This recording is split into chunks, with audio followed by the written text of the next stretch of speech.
atau salam budaya. Ya, kita akan berbincang-bincang sedikit dengan Ibu Nova Rita, salah satu penggagas juga menjadi salah satu aktivis untuk penggerakan dari aktivitas yang ada di Rumah Budaya ini. Gimana Bu Nova, apakah punya kegiatan agenda rutin yang mungkin akan dilakukan di Rumah Budaya? Ya, terima kasih Mas Ridwan.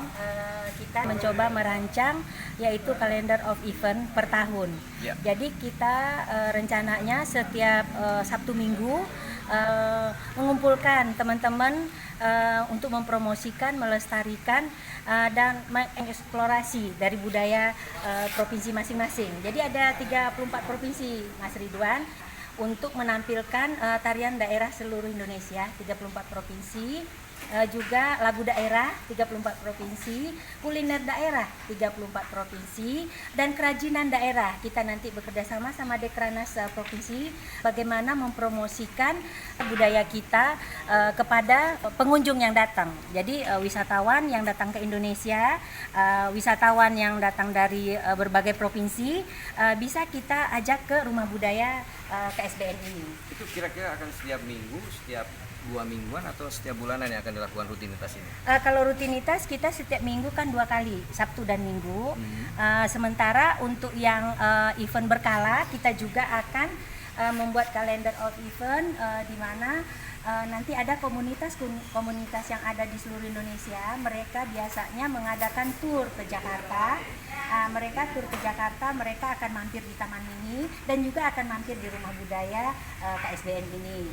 Nanti kita akan mencoba berkolaborasi dengan seniman budayawan dari daerah juga di 34 provinsi, sehingga apa yang telah dicita-citakan dan dicanangkan oleh Bapak Ketua kita, Bapak Endardi Supanji, di mana beliau sangat peduli sekali kepada generasi muda, di mana untuk yang akan datang generasi muda kita bisa belajar dari budaya-budaya kita yang ada yang sangat kaya ini.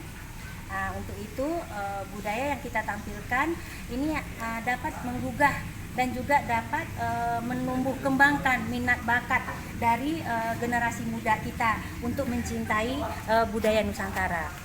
Jadi di sini ada rutin latihan tari daerah, Mas Ridwan. Di sini tari daerah mulai dari anak-anak. Jadi mulai dari TK, SD, SMP, SMA, kuliah dan umum. Di sini boleh. Jadi tidak mengenal umur, tetapi yang penting dia mencintai budaya Nusantara. Kita akan tampilkan di sini dan kita akan memberikan wadah dan peluang untuk mereka bisa berkreasi. Itu tadi bahwa banyak hal yang ternyata di Rumah Budaya itu banyak sekali aktivitas. Saya katakan tadi tidak hanya sekedar produksi, tidak hanya sekedar kita juga punya barang-barang kerajinan seperti halnya tas, kemudian juga seperti halnya kain-kain yang dari Wastra Nusantara, maka 34 provinsi ada Rumah Budaya ini. Dan ternyata di sini juga sebagai ladang atau katakanlah sebagai pendopo edukasi. Pendopo edukasi saya katakan begitu kenapa? Karena banyak sekali yang kemudian kita hire orang. Bagaimana kita mendatangkan anak-anak sekolah yang mereka lebih mengenal bagaimana budaya Indonesia, bagaimana keragaman yang ada di Indonesia. Tentunya ini bagaimana kita bisa mencintai produk Indonesia, mencintai budaya Indonesia, sekaligus kita bisa melestarikan budaya Indonesia.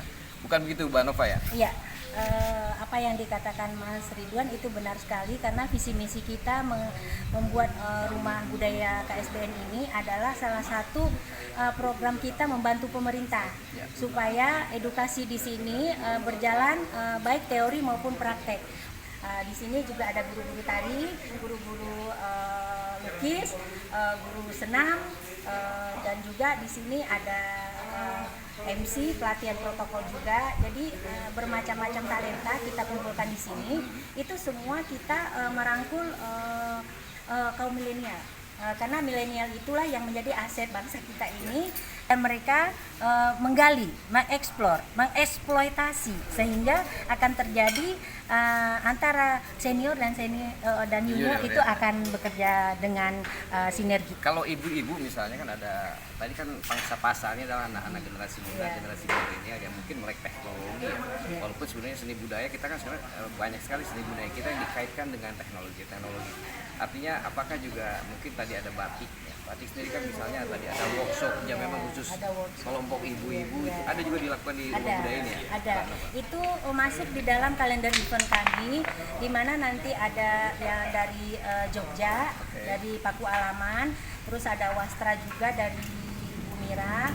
Kalau dari Jogja itu Ibu Atika, dari Wasra Bumira ada, dari Ibu Roslina dari Lampung, Tapis Lampung juga ada, terus dari Kalimantan Timur Ibu Dayakina, Ibu Rika juga ada, terus ada dari Kalimantan Selatan, Sasirangan juga ada, Ibu Hilda, dan banyak yang lain juga ada dari DKI Jakarta sendiri, iya, iya. yaitu Batik Gobang. Nah, ada lagi Pak Rajib dari Garut. Juga ada. Jadi Jadi kami begitu beragam ya sebetulnya, batik hanya tidak hanya Betul. sekedar ada batik Jawa, Betul. tapi ada juga batik Garut tadi Betul. ya. Termasuk batik yang di Jakarta ini batik Iya. Gobang DKI ya. Betul, Mas Ridwan. Jadi kita dalam rangka Hari Batik Nasional 2 Oke. Oktober 2020, di mana sudah diaku sebagai adalah salah satu heritage non benda, di mana Indonesia bangga ada batik yang mendunia. Nah, untuk itu kalau ingin mencari batik, carilah di Rumah Budaya KSBM di MH8 Cipayung, Jakarta Timur. Ya, itu tadi sedikit perbincangan saya dengan Mbak Novarita, dan memang banyak hal yang memang bisa kita ketahui tentang Rumah Budaya KSBN atau Rumah Budaya Komite Seni Budaya Nusantara yang ada di MH8 ini, Mandor Hasan 8 Cipayung, Jakarta Timur.